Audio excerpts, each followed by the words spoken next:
Welcome students. In this environmental impact assessment and management, last class we saw about the environmental impact on the soil and the groundwater. Okay, and we saw about the 7 steps, that is what we have to follow. That is, we have seen about the delineation of the study area, identification of the activities, and the impact of development activities, land use, introduction and methodology. Methodology we have seen the 7 steps. Okay, this is mainly dealing with the soil and the groundwater. This unit is mainly dealing with the soil and groundwater. In this class we will see about the application of the remote sensing on GIS. Okay, so what is that now? Is the decision making tool EIA heavily influenced by the nature and structure of the local planning process. Mainly what is that now, how we are planning, how we are going about it, everything is reflected in the EIA. So actually EIA process is generalized, so it is divided into screening, scoping, impact assessment, environmental impact statement, that is the EIS is very important, and post project analysis. All these things are very important tools when we go in for the study the impact of the EIA. So screening is the thing whether we have to go for the project or whether we have to stop the project, whether it is initial screening, right? Whether it is directly affecting everything, that we will be seeing, that we call it as a draft one. And the next one, it is the scoping, that is the issues, whether it is there any issues, whether it is scrutinized or whether it is taken care of, like that we have to tell, and we have to go for the assessment. The assessment will be of 2 types. One is the detailed assessment and final assessment, by which we will come to the end point. By using the EIA methods, everything, we have different stages, we will come to the EIA assessment. Okay, this will be predicts the impacts for forecaster by means of models. And the next one, it is the EIS preparation. EIS is the environmental impact statement preparation, which is the final draft copy by which we will know that what will be the impact of the the project or the developing project on the environment. Okay, the next one is a post project analysis. In some countries it is their post project analysis. That is they will be following up not only in the construction stage but also till the end stage, right? It is the post processing, that not only, that is life cycle assessment. So full life cycle assessment, they will have this impact on system on it. Okay, so the next one, it is what is the need of remote sensing. First we will see about the remote sensing, then we will see about the GIS. What is the need of remote sensing in the GIS in this EIA? Okay, if I am going to take a small area, only that much area I will know what is the effect and other things. But the remote sensing and GIS can give a orientation of the entire area, which is not even considered. We can even know about the influence of the impact on the other areas also, whether we have to go for considering the other areas also, whether the influence of this project will affect the other areas also, that's nationwide, or how much it is affected, that we can tell.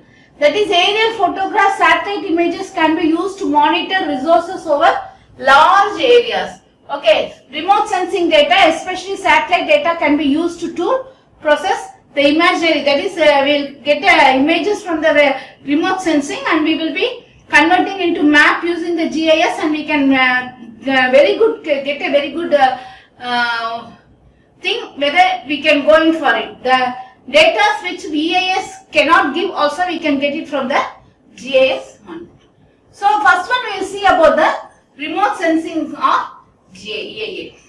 So what is remote sensing? All of you are studying remote sensing and GIS. So here I will just go into what is remote sensing. It is a process of detecting and monitoring the physical characteristics of an area. Measuring is reflected and emitted radiation at a distance, typically from a satellite or an aircraft. And special cameras collect remotely sensing images which help researchers to sense. Okay, remote sensing. We are taking photographs, images, everything, and sensing what is happening in the earth surface. What is this remote sensing and what is happening, where it is there, by the way we can find out. Similarly, this is the thing. It can get the satellite, we can get the images like this, and we will find out what is that thing, and we can use it, and we will find out the GIS and other things we can study. So what are the applications? The first one, it is the linear project. Linear project, for example, you can take the application of roads. Okay, I mean paving the roads, everything come under the linear project.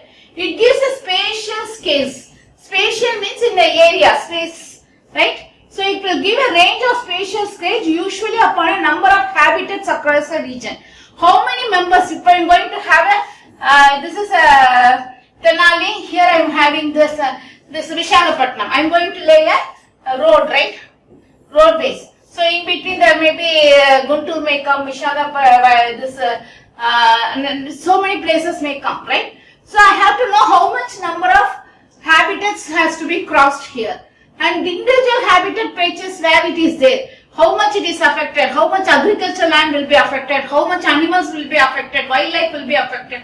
All these things I can, what are the barriers acting for the species movement. Okay, if that is the road is there, then either the animals will get to so much of affected for movement. Peoples will be have to move. Everything that we will be can be studying. The impact of road is thus difficult to assess using conventional technique. Ordinary conventional techniques we can go for part by part, which will also take time, and also the full thing cannot be done.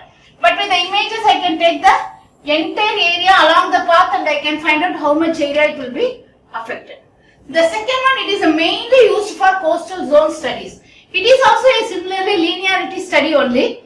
Along the coastal areas we can find out what will be the effect of the maybe an environmental effect, or maybe the effect of the sun, effect of the that is due to this temperature difference. What is the effect on the coastal areas? That also an effect, right? Environmental impact, right? Or due to a project, what will be the effect on the coastal areas, that I can find out.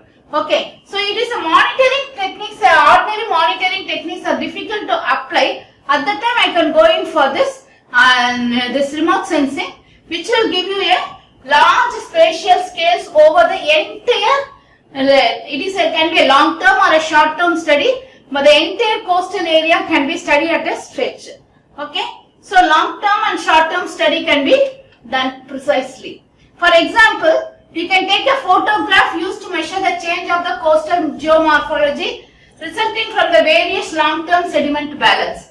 If there is a due to the sediment process, due to the movement of this erosion process, the sediment gets deposited there. So what happens means the coastal geomorphology will change.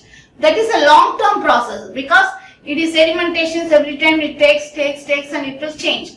So that process can also be studied using the aerial photographs. Aerial satellites we can even study with the current region. So aerial photographs of the old that around 100 years back I can take, and I can get with the aerial satellite today's thing, I can compare and I can take what is the difference. For example, we can say that in 2 years back, 2-3 years back I think, they told, India told that Pakistan, we have sent a aircraft into Pakistan to demolish some areas, but the satellites images they compared and told that what is told is not the correct place like that, and there are some controversies. I don't want to get into it, but I want to know that we can take an old image and we can take a new image, today's image, and we can compare what is the current position. Okay, so more dynamic based, water based processes can be analyzed by studying the evolution of temperature patterns. What is the temperature as of now? Already if there is any temperature difference, it will be reflected in the coastal areas.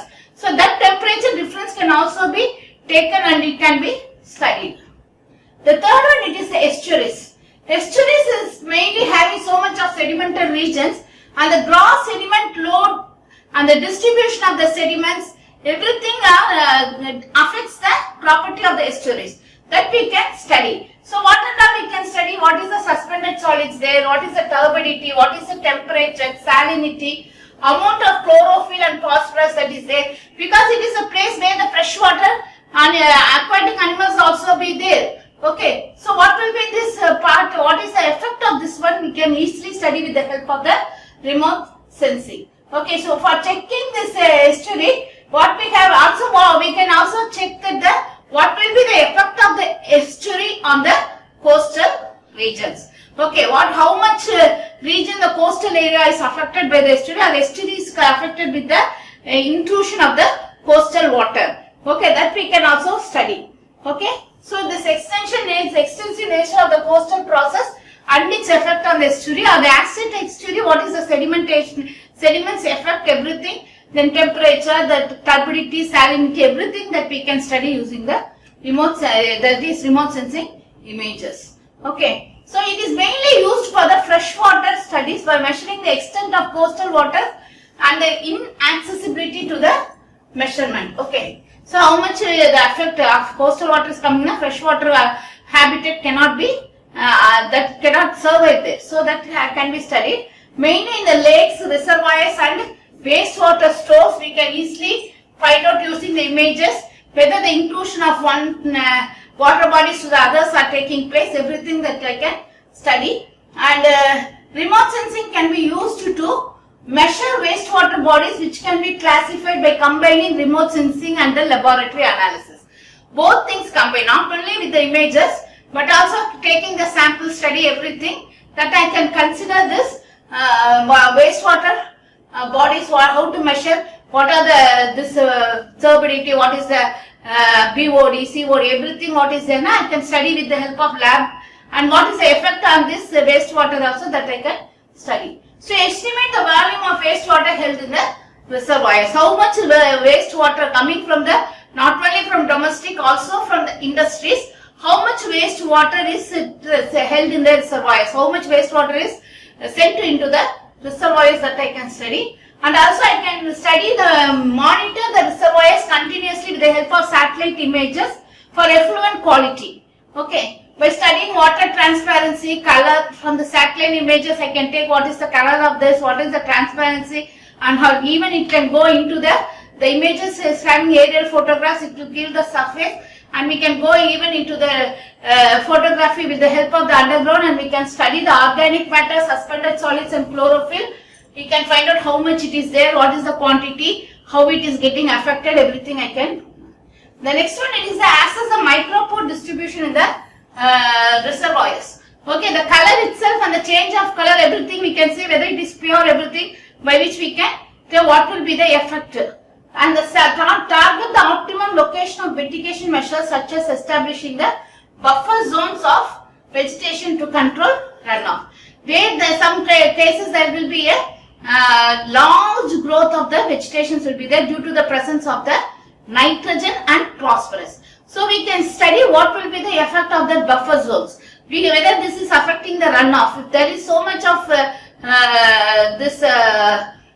type of algae, right, eutrophication, the process is called eutrophication is there now, then the water cannot run properly. So at that time what will be the effect that we have to study. Okay, so it is actually the runoff can be monitored, the estuaries can be monitored. So it is a very best method, and this can be done by some agencies as a thorough study. Okay, so similar techniques of water resources whereby field sampling is used in conjunction, remotely sensed land use data, the climate, hydrogeological, geomorphological data. All these data can be very precisely be taken using the remote sensing. Even the persons where we are not going now, the land use area, that's extremely remote area where we cannot go into it, also we can study using this remote sensing. The next one, it is a land use and land cover. Nowadays the topic of land use and land cover is a very modern and also very recent topics which we are studying. So what we are going to now, with the help of this current historical and aerial photographs, and what is the images, that is by the visual images, everything, and the multispectral images, we can get all these things from the remote sensing, the satellite, aerial photographs and aerial images. We can study the land use, where the land has to be filled, where it is there, where the type of soil has changed, where the wetlands are there, where we have to go and cover the lands, everything that we can see. Okay, so for the prediction of impact from new and expanding sites. Okay, so whether it is a site is there now, it is whether this urban area is developing again and again, that how much is the rate of development, what is the land use due to this extension, how much vegetation is affected, how much animals have affected, how much habitat is affected, everything that we can study. New are the expanding sites, but more specific scoping is possible with the geologic surrounding of the water bearing fractures are analyzed. Okay. So another thing that is that we can use with the thermal remote sensing. So with the help of the thermal remote sensing, if the soil is having high moisture content and very low temperature, we can find out the type, that is wasteland, what is the type of wasteland, what are the properties, whether it has to be reclaimed, everything that we can see. And also the next one, it is with the help of photographs, that is images that we are getting from the satellite, we can go for mapping and classification of wasteland sites. The next one, it is the large area, that is allows for scoping. That is, as already I told you now, even if I am going for road, I can go for part by part. It is not necessary. I can go up to time of study of the very large area. That is the scope that we can state a very large area and I can study. The demands of the urban or industrial development, and there is agriculture or natural conservation will be there.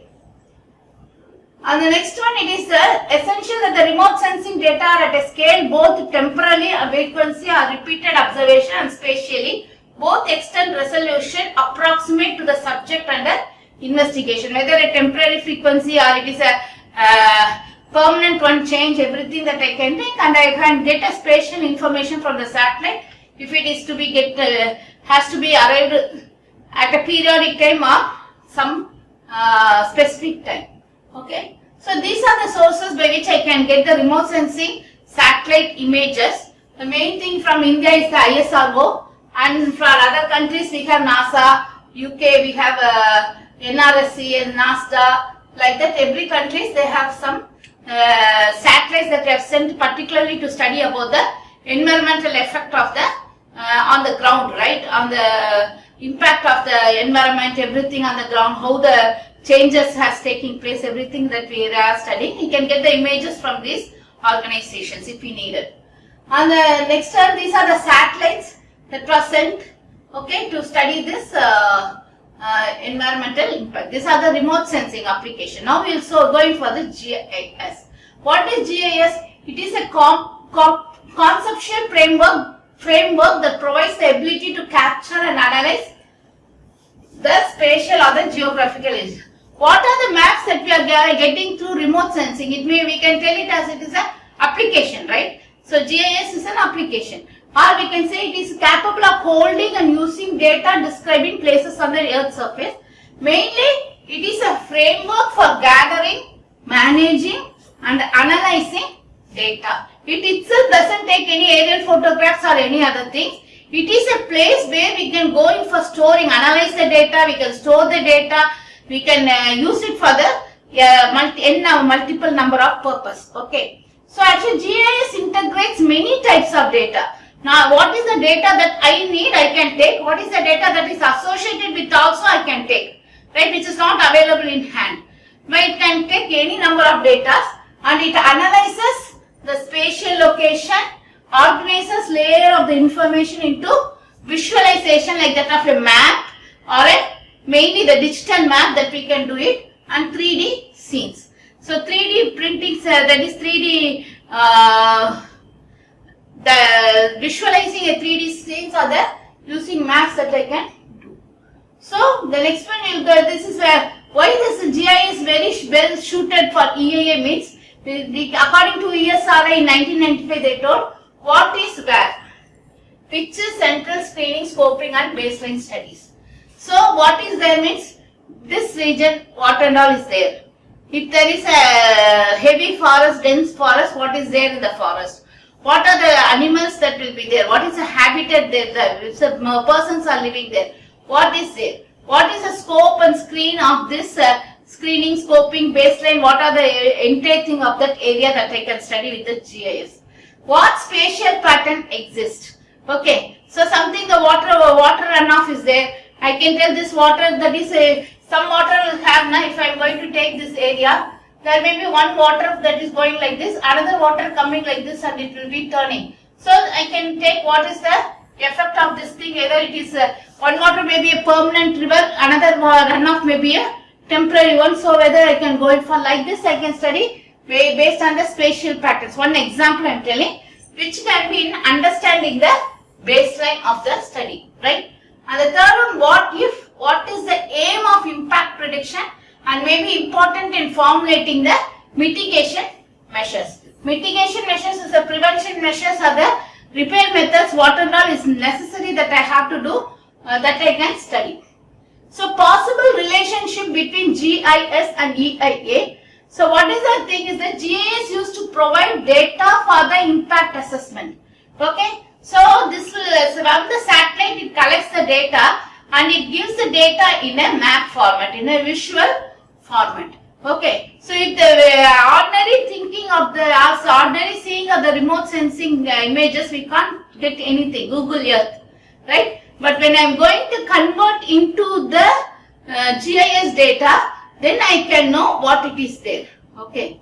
What is this? It is this color means it is a greenery. Blue color means it is a water. Then I can tell what is the amount it is affected. Everything I can take. It can be used just for mapping to provide the visual aid. That is to see only to know, okay, these places are there. Like that I can take. It is a map, like that of a map, with which EIA experts can perform the assessment manually. Number one, it gives the data in the visual format by which we can analyze the data, and also it can it provides us the data as an external tool. External tool means from this data I can take some input alone, then based on that input I can manually work out and find out what will be the effect on the EIA, right? During the same kind of pre-processing for the information about the project and its environment. It is programmed externally to the GIS and coupled way into it so that it will not directly we'll use it for the EIA. From this, what are the things that we are needed, that alone we will take. A simulation model to predict certain impacts like a noise prediction model or a pollution dispersion model can be done very easily. And the expert system or training the type of decision support tool to guide the experts. Even the experts are having some hindrance or some hinges there where what will happen either thing, they can use this GIS data to get clearance by which they can work out manually. But mostly the manual data as well as the GIS data will be giving you a very, very, very good, okay, very wonderful thing. The next one, it is the second one, it can be used to do the EIA within GIS. The approach can also involve different levels of complexity. Okay.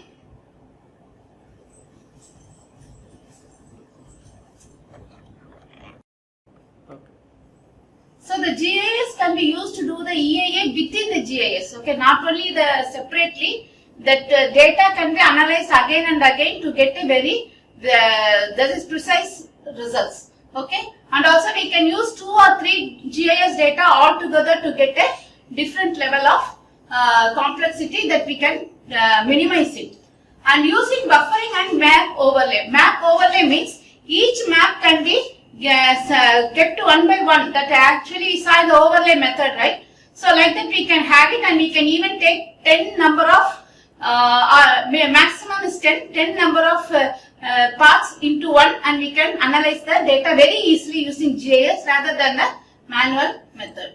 And we are working over area of visibility. So we can know what is the actual thing that is going on using the GIS data.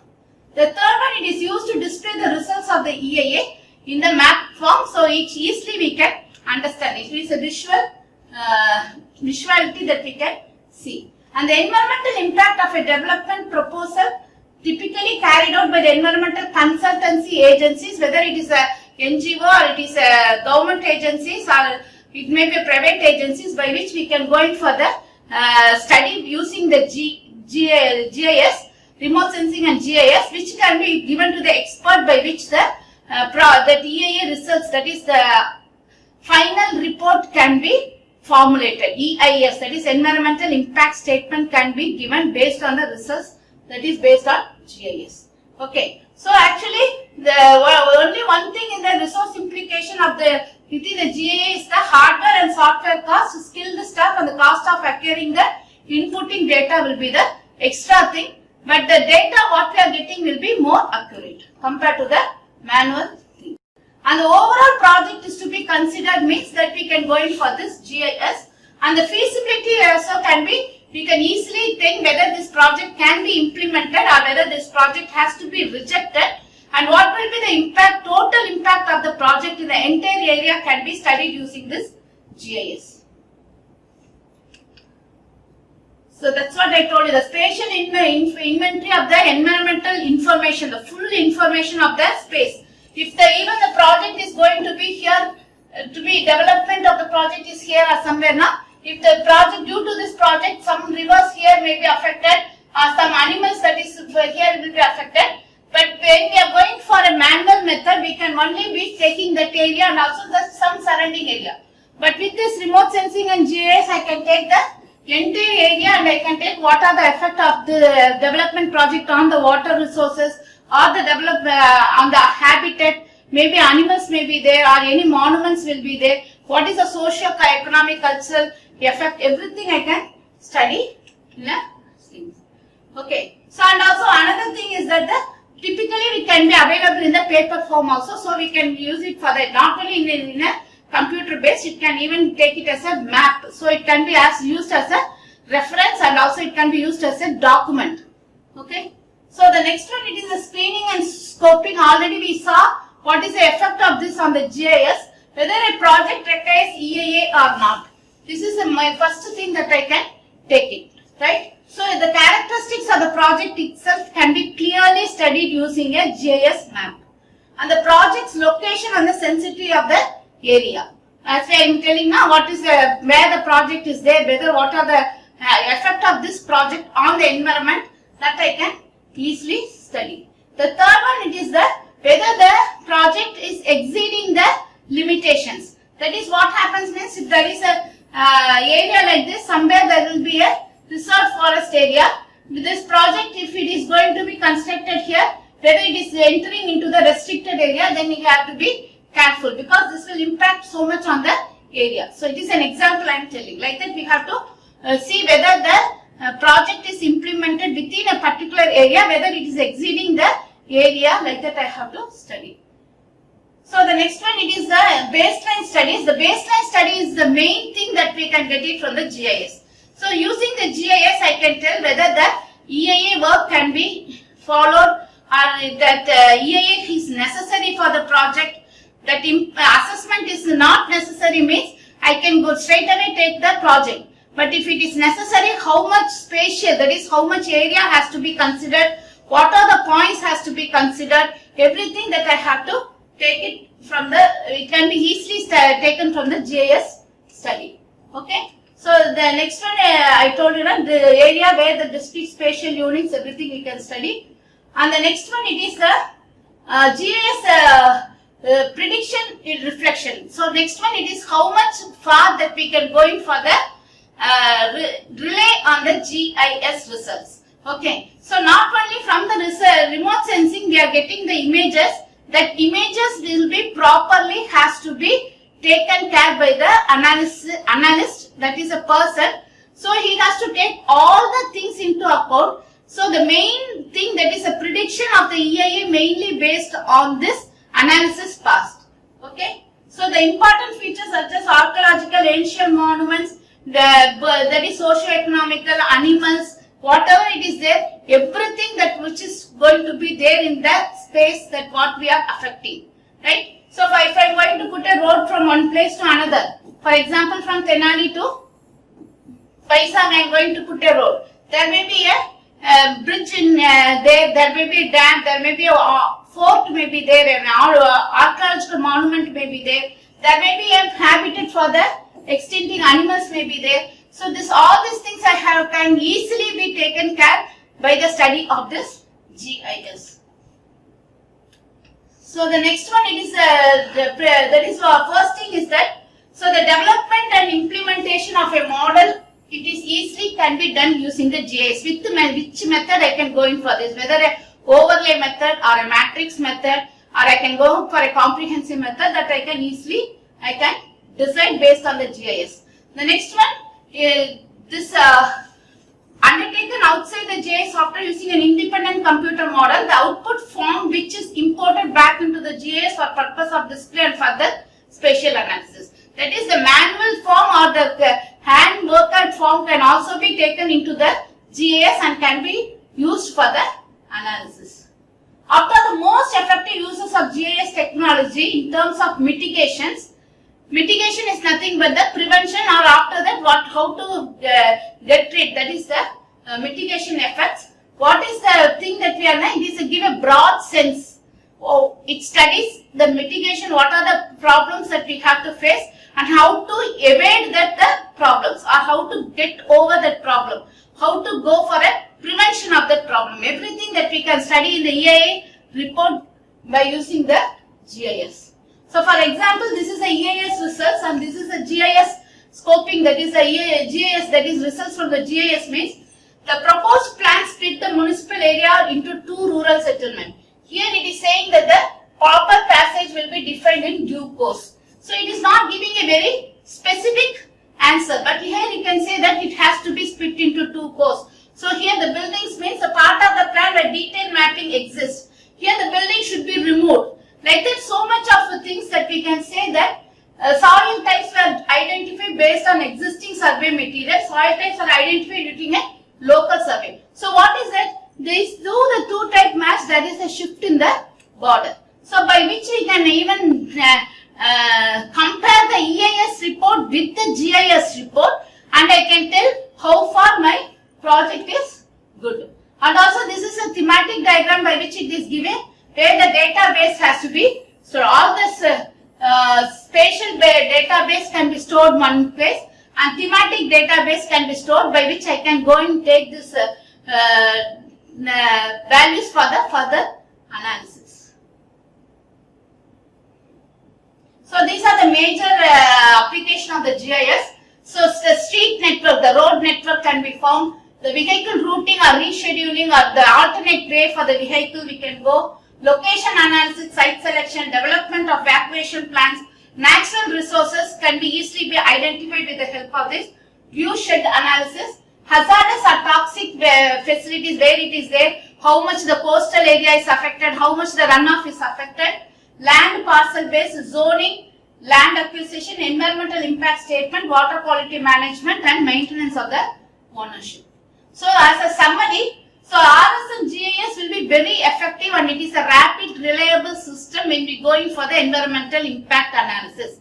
If I am going to take the environmental impact analysis only with a certain area, it is only manually can be done. But I can gain for the full area, the entire area using this RS and GIS. Okay, so in this unit we have seen what is the RS and GIS and what is the effect of this on the EIA, how this EIA statement and EIS, that is environmental impact statement has been can be thoroughly done using this RS and GIS, and how what are the application of this RS and GIS on the environmental impact assessment.